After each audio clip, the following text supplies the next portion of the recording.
Magandang umaga po sa ating lahat. Good morning, Father.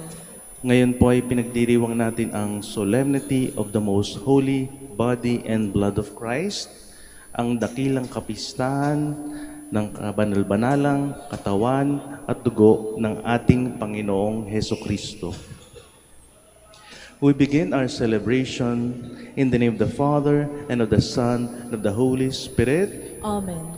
The Lord be with you. And with your spirit. My brothers and sisters, let us acknowledge our sins and so prepare ourselves to celebrate the sacred mysteries. I confess To Almighty God, and to you, my brothers and sisters, that I have greatly sinned in my thoughts and in my words, in what I have done and in what I have failed to do. Through my fault, through my most grievous fault. Therefore I asked Blessed Mary, ever Virgin, all the angels and saints, and you, my brothers and sisters, to pray for me to the Lord our God. May Almighty God have mercy on us, forgive us our sins, and bring us to everlasting life. Amen.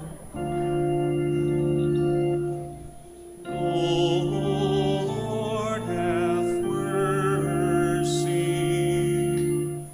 Lord, have mercy. Christ, have mercy. Christ, have mercy. Lord, have mercy. Lord, have mercy. Glory to God in the highest, And on earth peace to people of good will. We praise you, we bless you, we adore you, we glorify you. We give you thanks for your great glory, Lord God, heavenly King, O God, Almighty Father. Lord Jesus Christ, only begotten Son, Lord God, Lamb of God, Son of the Father, you take away the sins of the world, have mercy on us. You take away the sins of the world, receive our prayer. You are seated at the right hand of the Father, have mercy on us. For you alone are the Holy One, you alone are the Lord. You alone are the Most High, Jesus Christ, with the Holy Spirit, in the glory of God the Father.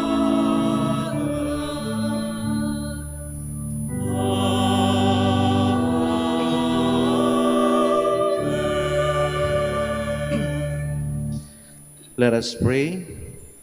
O God, who in this wonderful sacrament have left us a memorial of your passion, grant us, we pray, so to revere the sacred mysteries of your body and blood, that we may always experience in ourselves the fruits of your redemption, who live and reign with God the Father, in the unity of the Holy Spirit, God forever and ever. Amen. Please be seated.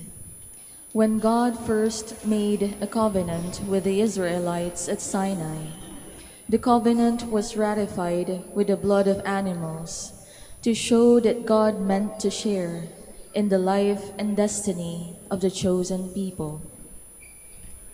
A reading from the book of Exodus.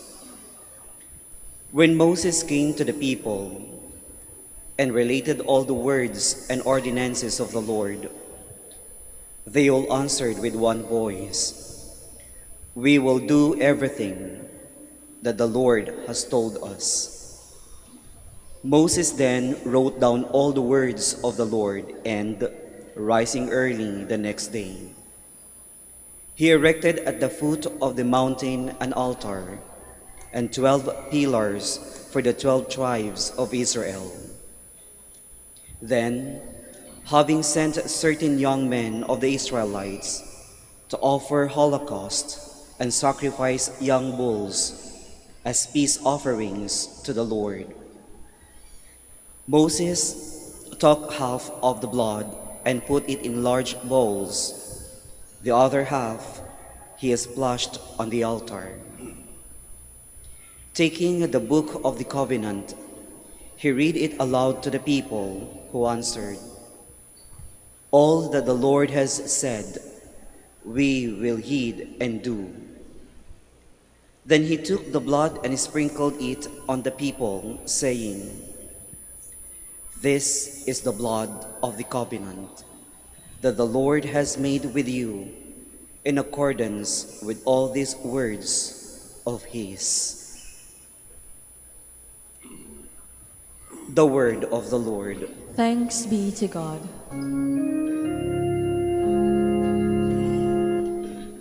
I will take the cup of salvation and call on the name of the Lord. I will take the cup of salvation and call on the name of the Lord. How shall I make a return to the Lord for all the good he has done for me? The cup of salvation I will take up, and I will call upon the name of the Lord. I will take the cup of salvation and call on the name of the Lord. Precious in the eyes of the Lord is the death of his faithful ones. I am your servant, the son of your handmaid. You have lost my bonds. I will take the cup of salvation and call on the name of the Lord. To you will I offer sacrifice of thanksgiving, and I will call upon the name of the Lord. My vows to the Lord I will pay, in the presence of all his people. I will take the cup of salvation and call on the name of the Lord. The new covenant, mediated and ratified by Christ through the pouring of his own blood on the cross, is the most pleasing to the Father and effective in cleansing sin. A reading from the letter to the Hebrews. Brothers and sisters, when Christ came as high priest of the good things that have come to be, passing through the greater and more perfect tabernacle, not made by hands, that is, not belonging to this creation, he entered once for all into the sanctuary, not with the blood of goats and calves, but with his own blood, thus obtaining eternal redemption. For if the blood of goats and bulls and the sprinkling of a heifer's ashes can sanctify those who are defiled, so that their flesh is cleansed, how much more will the blood of Christ, who through the eternal Spirit offered himself unblemished to God, cleanse our conscience from dead works to worship the living God. For this reason, he is mediator of a new covenant, since death has taken place for deliverance, from transgressions under the first covenant. Those who are called may receive the promised eternal inheritance. The word of the Lord. Thanks be to God. Please stand.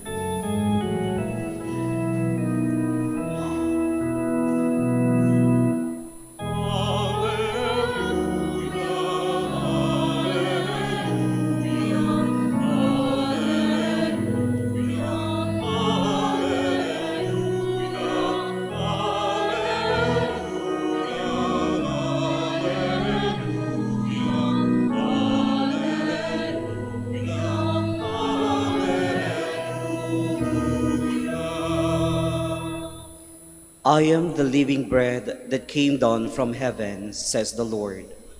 Whoever eats this bread will live forever.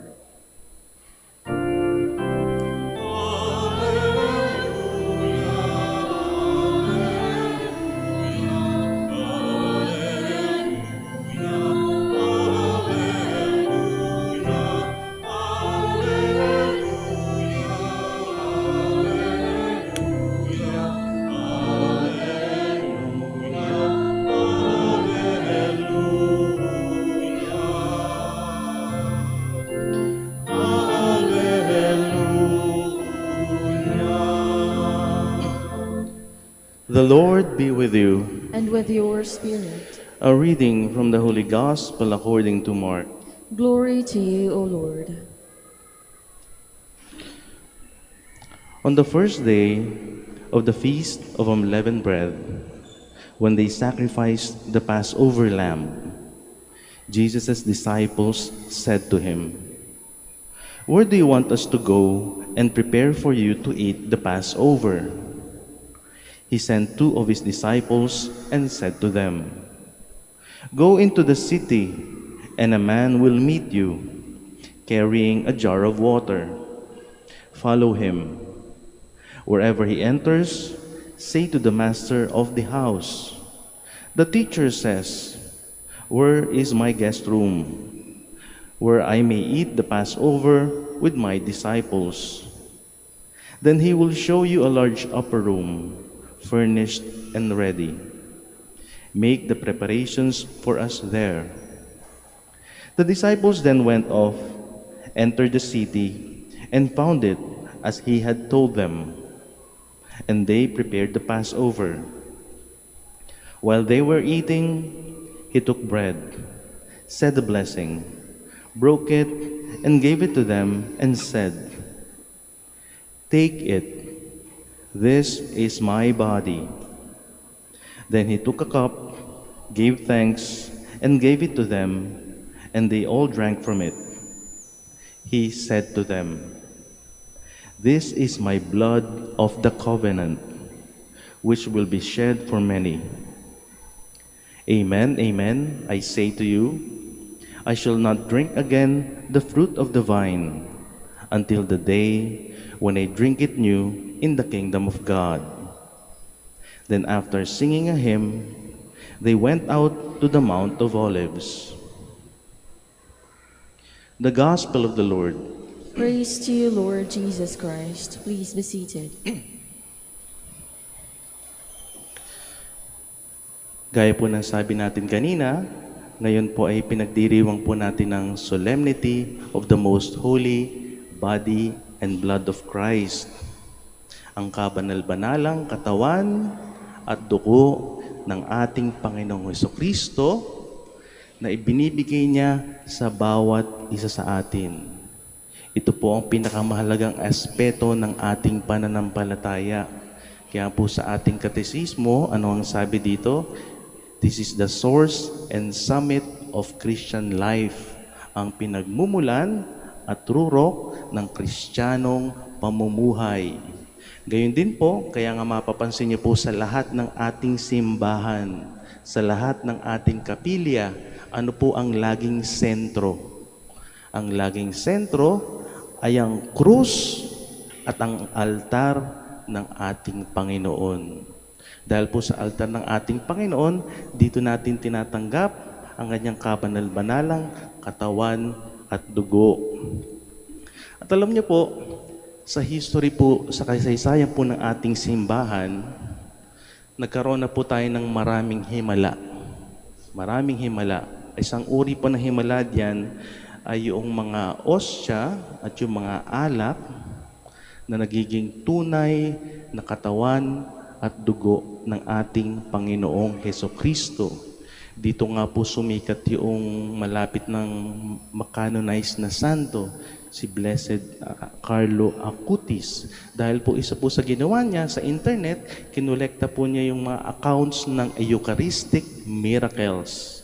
Sa buong mundo po, meron pong around 100 cases. 100 cases of miracles in 19 countries. Kinolekta po niya yon. Marami pong halimbawa kung saan po yung mga osya, sacred host, ay naging talagang katawan ng ating Panginoong Hesukristo. Hindi naman po natin required na paniwalaan ito, pero sa mata po ng ating pananampalataya, ito po isang malaking biyaya. Kasi gusto talagang sabihin ng ating Panginoon na ang aking binibigay sa inyo ay ang aking katawan at ang aking dugo. Sapagkat ito po yung katotohanan na pinanghahawakan ng ating simbahan nung simula pa po. Ang paniniwala natin ng ating Panginoon ay tunay na binibigay ang kanyang katawan at dugo para sa bawat isa sa atin. Magbigay lang po ako isang halimbawa po ng himala. Itong himala po ay nangyari po sa Italia noong 970 AD. Napakatagal na, hindi ba? 970 AD. Ito po ay nangyari sa Lanciano, Italy. Kung saan po, nung panahon pong yon, meron po isang batang pari. Kaordina lang niya, bata siyang pari, siya ay nagmimisa. Yung po pala, sa loob-loob niya, siya ay merong pagdududa. Siya ay nagdududa sa kanyang pagmimisa, sa loob-loob niya, pag ba kinoconsecrate ko ang banal na osya at alak, tunay nga ba itong nagiging katawan at dugo ni Kristo? Yan po ang kanyang naiisip, bagong pari siya. Talaga bang itong tinapay at alak, pag aking kinoconsecrate sa banal na misa, ay nagiging katawan at dugo ng ating Panginoong Kristo? At alam niyo po, isa po sa kanyang misa, habang siya ay nagmimisa, during consecration, nang tinaas na po niya ang ostya, ang tinapay, ito po sa harap niya ay nagbagong anyo, naging laman. Kaya nga po hindi na niya ito na i-consume, naging tunay na laman. Gayon din po, nung tinaas niya ang kalis, yung alak, naging dugo. Hindi rin po niya na-consume. Kaya po kung tayo ay magpupunta po sa simbahang ito, sa Lanciano, Italy, ito po ay pinreserve. Ganyan naman po tayo, hindi ba? Kapag nagkakaroon ng himala, pinipreserve po natin yung mga relics, yung mga artifacts. Kaya ito po ay makikita nyo pa rin po sa Italia.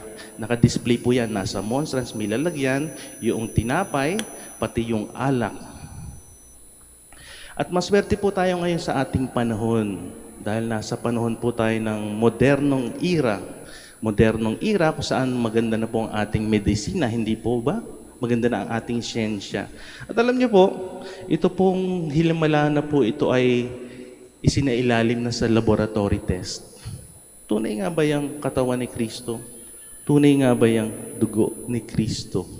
At ilan po sa mga himalang nangyari po ay tinest na po ng siyensya sa mga laboratorio. Masa-search niyo po yan sa internet. Sabi nga po natin kanina, yan nga po yung kinulektang informasyon ni Blessed Carlo Acutis na malapit na maging santo. Kinolekta po niya yung mga Eucharistic miracles at ang ilan po dito ay na-test na po sa laboratorio. At alam niyo po, dahil nga po sa na-test na po ito sa laboratorio, marami pong tanong ang nasagot. Isa po sa tanong dyan, kung yan talagang tinatanggap nating tinapay sa banal na Eucharistia ay katawan ni Kristo, alam niyo po kung ano po isa sa mga tanong na sagot dyan? Anong bahagi ito ng katawan ni Kristo? Hindi po ba? Naisip na po ba natin yon? Tayo ay lagi nagsisimba. Tinatanggap natin sa komunyon, katawan ni Kristo. Pero ano nga bang bahagi yan ng katawan ni Kristo? At ang resulta po ng laboratory test, ang osya po na naging laman, marami po yan tinest. Ito po pala ay bahagi ng puso, heart tissue. Kaya mga kapatid, sa bawat pagkakataon pong tayo ay tatanggap ng banal na komunyon, banal na katawan ng ating Panginoong Kristo. Hindi po ba paggagamitan natin ng theology, ng teolohiya? Oo nga, ano kayang bahagi ng katawan ng ating Panginoon ang ibibigay niya sa atin? Tama, hindi ba? Yung pinakamahalaga, ang puso.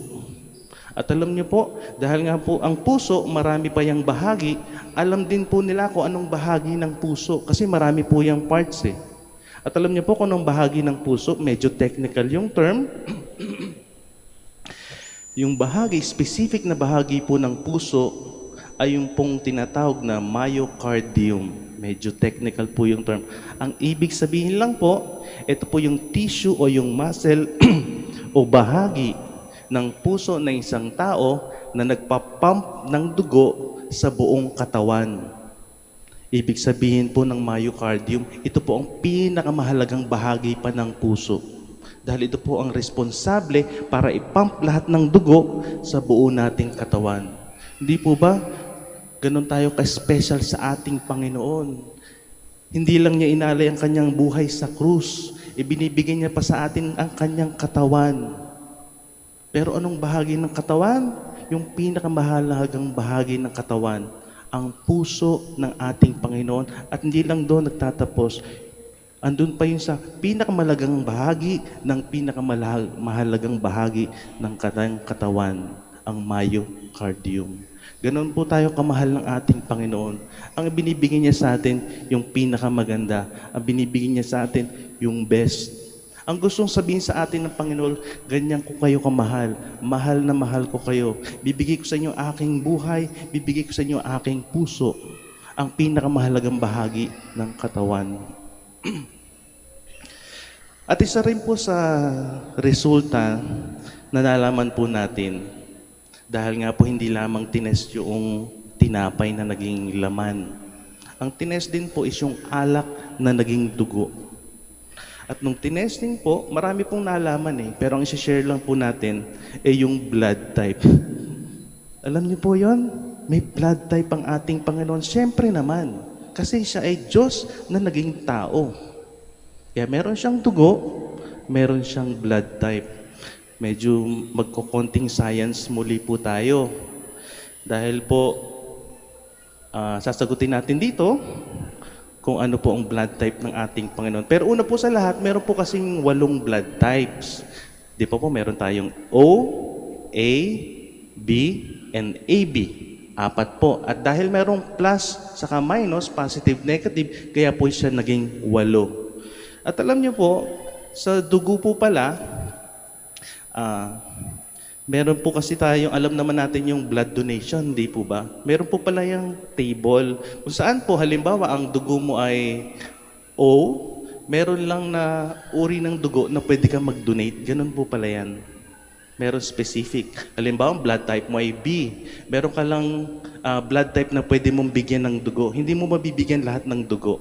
Ganun din po, may blood type na, halimbawa, ang blood type mo ay A, hindi mo pwedeng tanggapin lahat ng uri ng dugo. Meron po yung table. Kaya po merong 2 special po na blood type.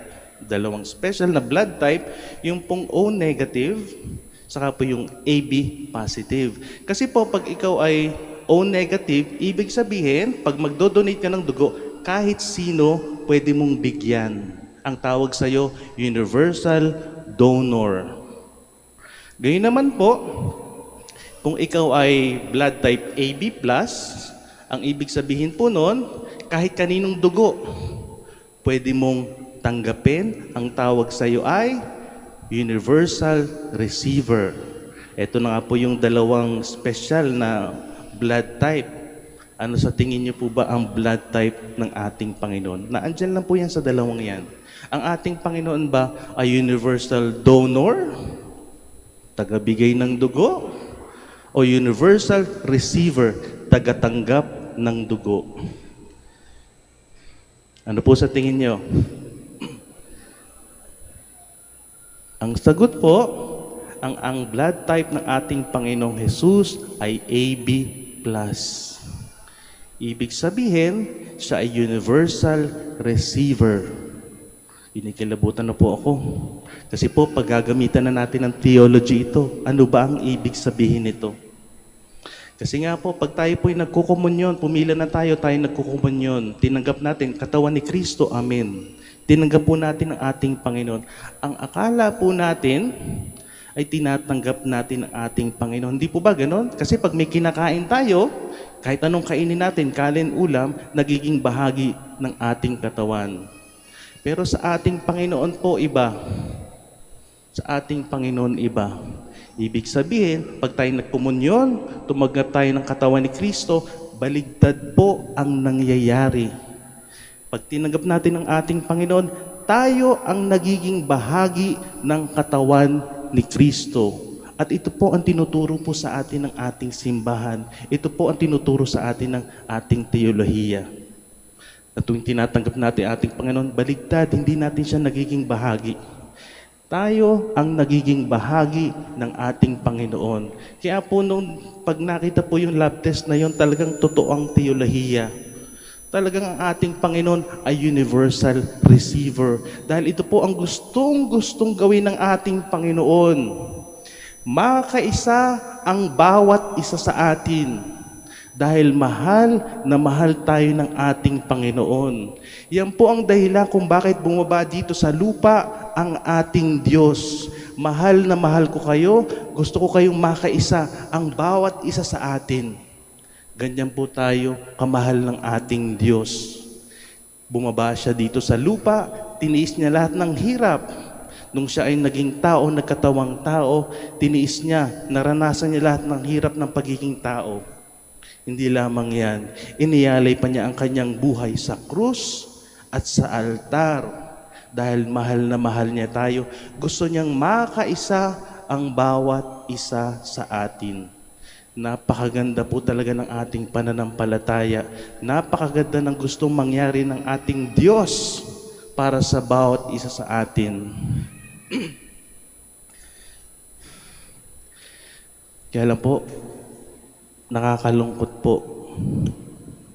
Mas lalo na po, ako po ay nakapagbigay ng ilang recollection at mga retreat these past years. Nakakalungkot po. Pag po ako ay nakapagbigay ng mga recollection, mga retreat, karaniwan po sa mga estudyante, ang tinatanong ko po sino dito ang nagsisimba linggo-linggo? Nakakalungkot po ang resulta. Karaniwan po, di ba ang estudyante, mga around 40 yan. Pero ang karaniwan po nagsisimba linggo-linggo, less than 10. Nakakalungkot. Ngayon po, pinapaalala sa atin ng ating simbahan ang pinakamahalagang aspeto ng ating pananampalataya, ang katotohanan ng pagmamahal ng Diyos sa bawat isa sa atin, ang katotohanan ng pagbibigay ng Diyos ng kanyang katawan at dugo upang makaisa ang bawat isa sa atin. Pero sa panahon po ngayon, napakarami na pong hindi naman natin sinasabing binabaliwala. Siguro po yung napakaraming hindi na po nagpapahalaga dito. Ito po ang gustong sabihin ng Panginoon sa atin, sa bawat isa sa atin. Mahal na mahal ko kayo. Hindi ko lamang kayo inililigtas sa krus. Binibigyan ko rin kayo ng aking katawan at dugo dahil gusto ko kayong makaisa. Pero sa panahon po ngayon, napakarami na pong tao hindi nagsisimba linggo-linggo. Hindi na nagpapahalaga sa katotohanan ng pagmamahal ng Diyos sa bawat isa sa atin. Kaya mga kapatid, ngayong kapistahan po, dakilang kapistahan ng kabanal-banalang katawan at dugo ng ating Panginoon. Gawin po sana nating special intention. Pagtulungan po nating ipanalangin. Magtulong-tulong po tayong manalangin at mag-effort para maipahayag po ang napakahalagang katotohanan ito. Kung tayo man po ay yung kasama doon sa taong hindi po nagsisimba linggo-linggo, pag nilayan po natin ang katotohanan ito, ipanalangin po natin ang ating sarili. Dahil ginawa na po ng Panginoon ang lahat. Binigay niya ang kanyang buhay, binigay ang kanyang katawan.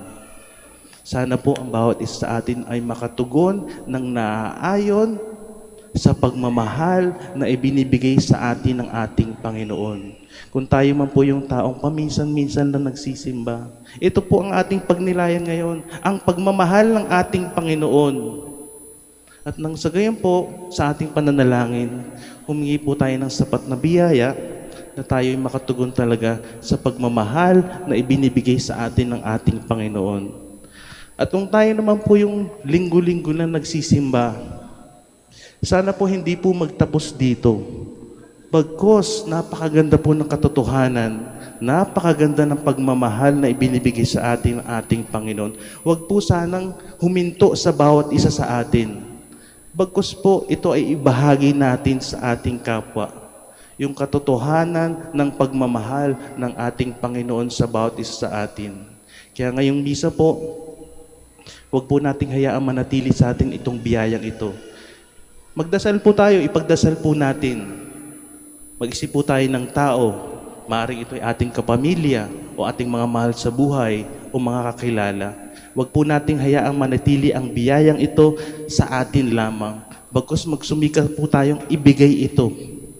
Ibigay ito sa kapwa sa pamamagitan ng pananalangin para sa kanila o sa pamamagitan ng pagpapaliwanag sa kanila ng napakagandang katotohanan ng pagmamahal ng ating Panginoon sa bawat isa sa atin. Mga kapatid, ito po sana ang ating special intention sa banal na misang ito. Dahil yan po ang gustong-gusto ng ating Panginoon. Kaya siya bumaba dito sa lupa. Makaisa ang bawat isa sa atin. Pero sa ngayon po, sa panahon pong ito, baka hindi pa nila naririnig yung talagang paliwanag. O baka hindi pa talaga tumitimo sa kanilang puso ang katotohanan ito, kaya hindi pa sila nakakatugon ng ayon sa pagmamahal ng ating Panginoon. Kaya sana po ang bawat isa sa atin manalangin.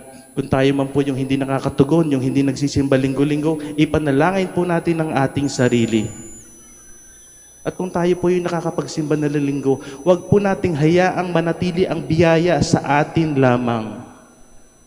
Ipanalangin po natin yung mga hindi nagsisimba linggo-linggo, yung malayo na sa ating Panginoong Kristo, sila man yung ating mga mahal sa buhay, mga kasama sa bahay, mga kakilala.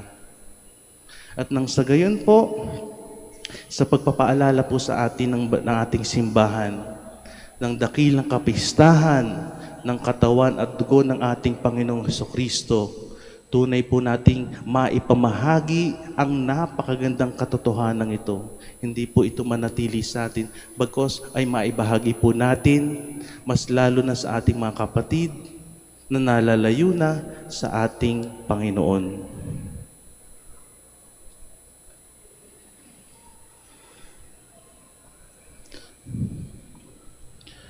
Please stand.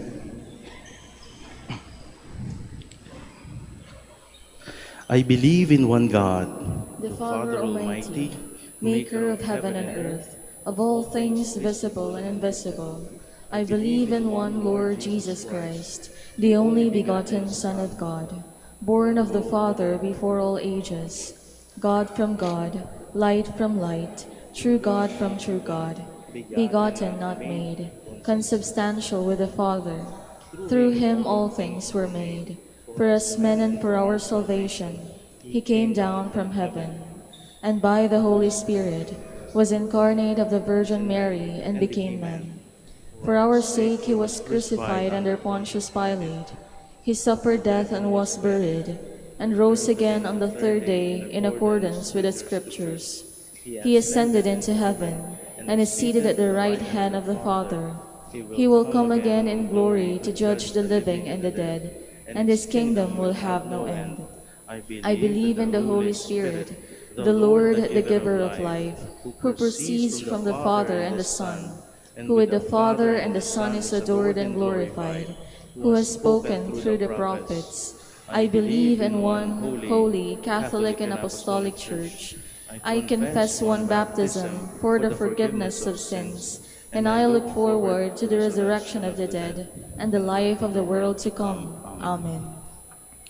Let us pray to God, our Father, that our Eucharistic celebration may truly be a sign of unity, brotherhood, and sharing in Jesus' name. We pray, Lord, hear our prayer. Lord, hear our prayer. May the Holy Father Pope Francis, our bishops, priests, and deacons proclaim by their lives the meaning of the sacred mysteries they celebrate. We pray. Lord, hear our prayer. May the body and blood of Christ heal all the divisions among the Christian churches and bind them together in love and service, so that one day all may sit as one at the Eucharistic table. We pray. Lord, hear our prayer. May all of us grow in faith through our service and be credible signs of God's presence to others. We pray. Lord, hear our prayer. May the sick, the elderly, the handicapped, and those burdened with trials and difficulties be comforted with the hope and presence of Jesus in the Eucharist. We pray. Lord, hear our prayer. May our departed brothers and sisters come to share the banquet of everlasting life. We pray. Lord, hear our prayer. Let us pray for the intentions of the devotees of Our Lady of the Rosary of Manaoag, for the intentions of this Mass, for the urgent concerns of our community, and our personal intentions.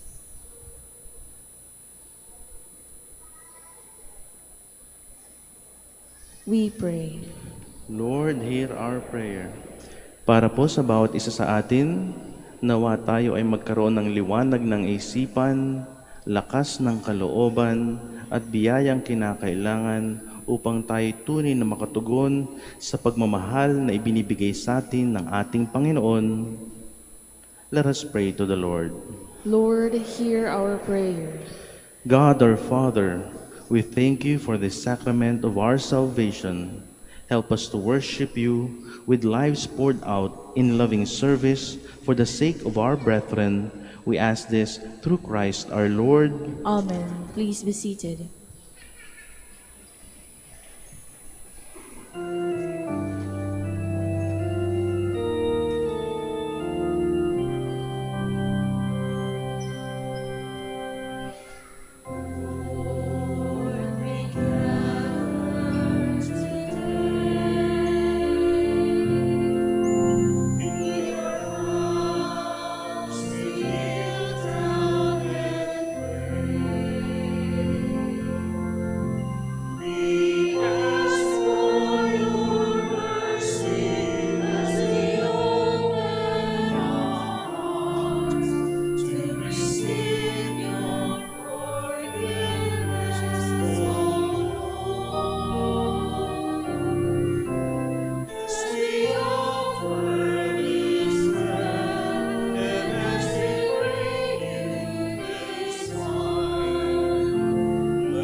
Please stand.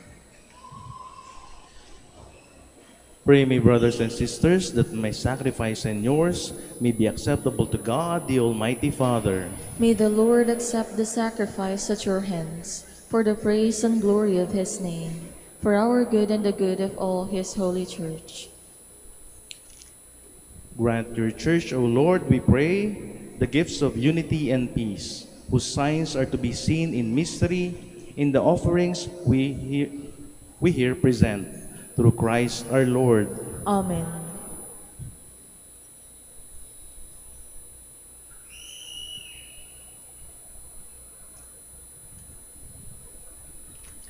The Lord be with you. And with your spirit, Lift up your hearts. we lift them up to the Lord. Let us give thanks to the Lord our God. It is right and just. It is truly right and just, our duty in our salvation, always and everywhere to give you thanks, Lord, Holy Father, Almighty and eternal God, through Christ our Lord. For he is the true and eternal priest, who instituted the pattern of an everlasting sacrifice, and was the first to offer himself as the saving victim, commanding us to make this offering as his memorial. As we eat his flesh that was sacrificed for us, we are made strong. And as we drink his blood that was poured out for us, we are washed clean. And so, with angels and archangels, with thrones and dominions, and with all the hosts and powers of heaven, we sing the hymn of your glory, as without end we acclaim.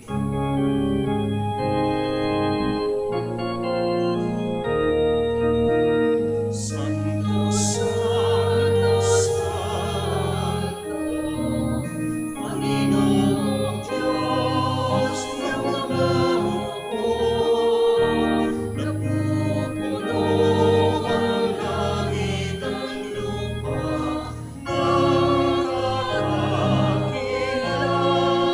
mo. Hosanna, Hosanna sa kaitaasan, sa kaitaasan.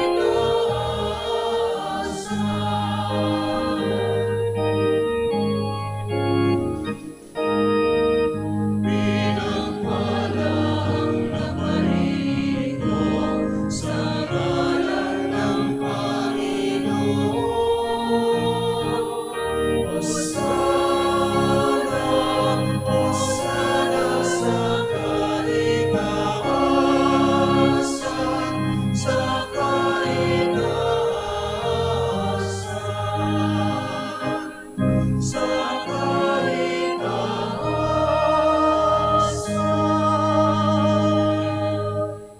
Please kneel. You are indeed holy, O Lord, the fount of all holiness. Make holy, therefore, these gifts, we pray, by sending down your Spirit upon them like the dewfall, so that they may become for us the body and blood of our Lord Jesus Christ. At the time he was betrayed and entered willingly into his passion, he took bread and, giving thanks, broke it, gave it to his disciples, saying, "Take this, all of you, and eat of it, for this is my body, which will be given up for you."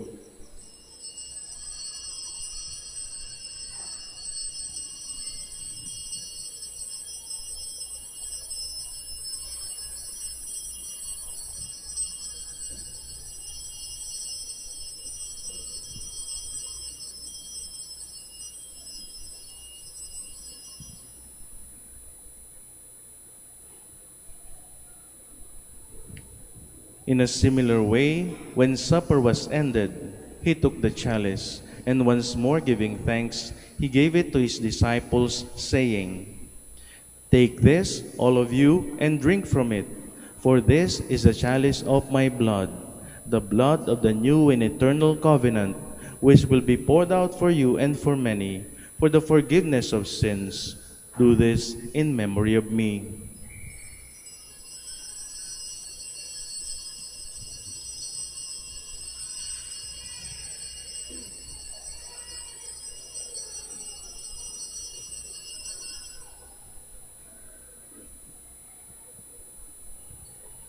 The mystery of faith. Sa krus mo ang pagkabuhay, kami lubos mong tunay. O Jesus, naming mahal, iligtas mo kami tanan, ngayon at magpakailanman.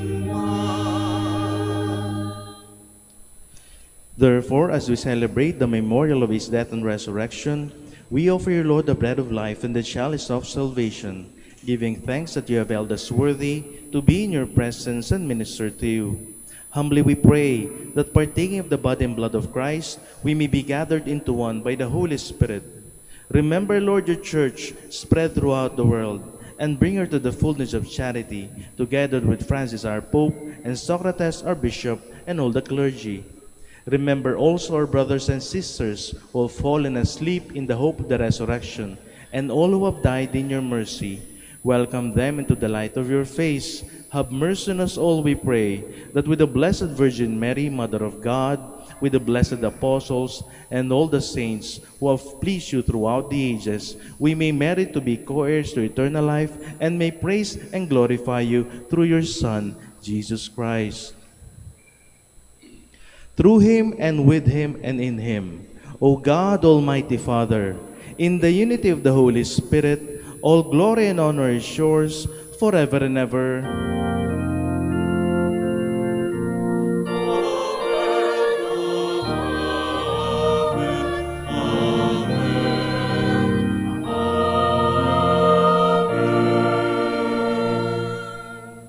Please stand. At the Savior's command and formed by divine teaching, we dare to say,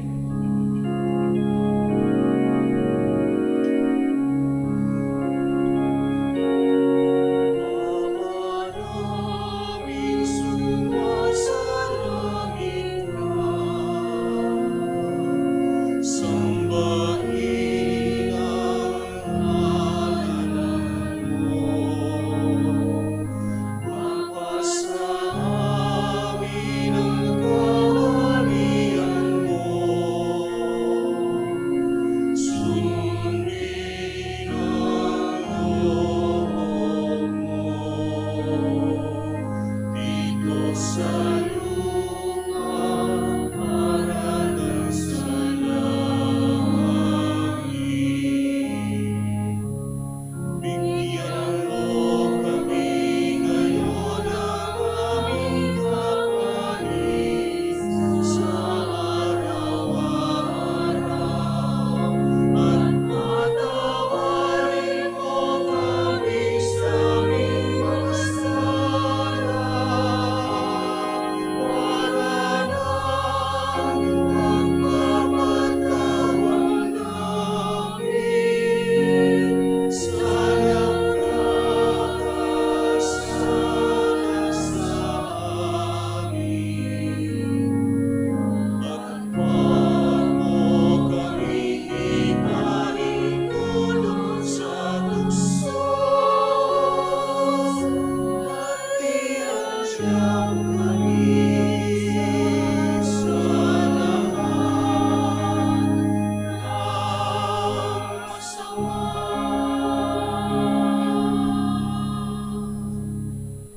Deliver us, Lord, we pray, from every evil. Graciously grant peace in our days, that by the help of your mercy we may be always free from sin and safe from all distress, as we await the blessed hope and the coming of our Savior Jesus Christ. For the kingdom, the power, and the glory are yours, now and forever. Lord Jesus Christ, who said to your apostles, "Peace I leave you, my peace I give you," look not on our sins, but on the faith of your church, and graciously grant her peace and unity in accordance with your will, who live and reign forever and ever. Amen. The peace of the Lord be with you always. And with your spirit. Let us offer each other the sign of peace.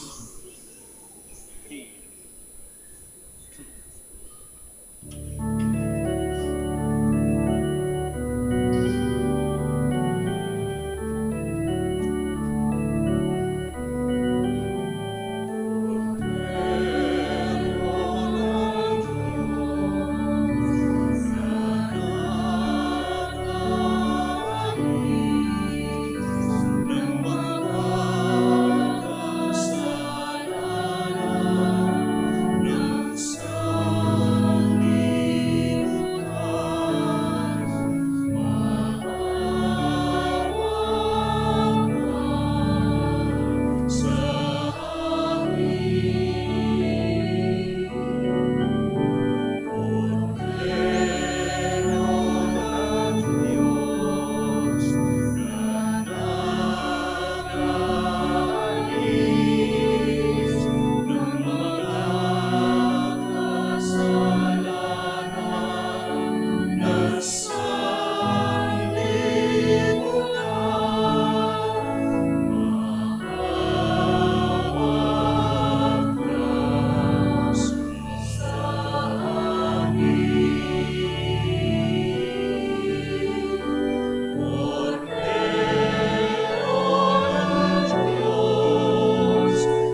Please kneel.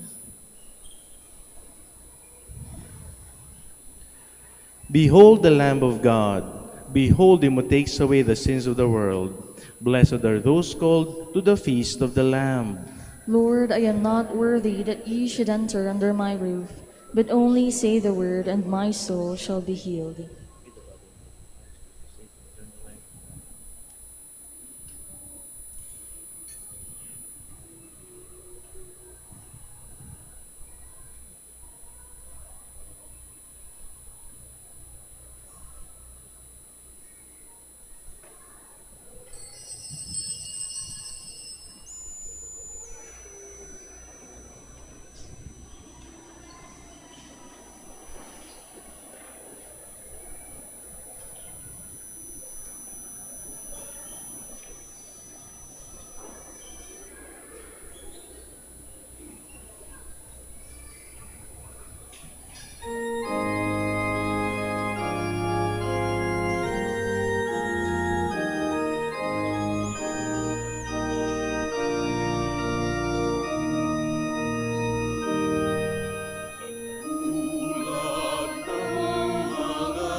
Please stand.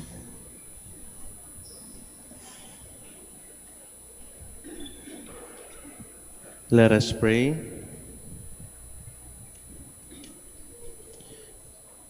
Grant, O Lord, we pray, that we may delight for all eternity in that share in your divine life, which is foreshadowed in the present age by a reception of your precious body and blood, who live and reign forever and ever. Amen. Maraming salamat po sa inyong pagbisita sa ating mahal na ina. Nawa po ang ating pakikisa sa banal na misa ay tunay ngang maging mabiyaya para sa bawat isa sa atin. The Lord be with you. And with your spirit. Bow your heads and pray for God's blessing. Be gracious to your people, O Lord, and do not withhold consolation on earth from those you call to strive for heaven. Through Christ our Lord. Amen. May Almighty God bless you, the Father, and the Son, and the Holy Spirit. Amen.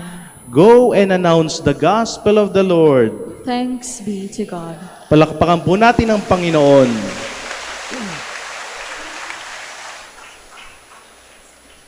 Panalangin po para sa ating mga may sakit. God, our Almighty Father, by your blessing, you give us strength and support in our frailty. Turn with kindness toward our sick brothers and sisters, free them from all illness, and restore them to good health. Through the intercession of Our Lady of the Rosary of Manaoag, so that in the sure knowledge of your goodness, they will gratefully bless your holy name. We ask this through Christ our Lord. Amen. Prayer for the blessing of your religious articles. In memory of the mysteries of the life, death, and resurrection of our Lord Jesus Christ, and to the honor and glory of the Blessed Virgin Mary, Our Lady of the Rosary of Manaoag, may these rosaries, images, candles, oil, and other religious articles be blessed and made holy. In the name of the Father, and of the Son, and of the Holy Spirit. Amen.